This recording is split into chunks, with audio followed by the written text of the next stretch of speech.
David decides to take the agents to the barn and shows them where he used to keep the object, claiming that the sun melted it. The agents find a stain on the ground and pretend to believe David before leaving. Afterward, Annabelle tells David that this is getting too dangerous, but he refuses to accept it. He says Jane showed him a worldwide tragedy and Annabelle snaps, reminding him that he wasn't there when Jane died and that now the object is manipulating his guilt.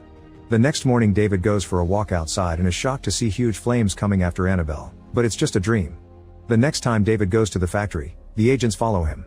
David notices and calls a friend to ask for a favor while he starts driving in circles around town. Moments later, the agents finally manage to block his way on a road outside town, but it turns out to be David's friend. The agents are angry that they lost David and decide to use Annabelle against him. Meanwhile, Tony's boss has discovered his truck is missing and found the robbery in the security footage, but he can't see any faces. It's obvious that someone used the employee's keys though, so the boss orders Tony to get his truck back. At the factory, Zach is still working on the capsule and watches the vines grow inside it while he remembers the soldiers that fell with him during the war. When he goes home, Annabelle is there because she needs someone to talk to and shares how David stopped visiting Jane after the transplant failed. He was obsessed with working so he could pay the treatments, and now she's worried that he may be losing his mind again. Zach promises to protect David before introducing Annabelle to Jim so they can explain there's a cure. Jim doesn't believe him, so Zach has to show him his regrown leg.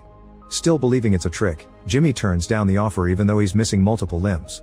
On their way out, Zach and Annabelle are cornered by the agents. At the factory, David is visited by Tony, who found him because they used to play there together as kids.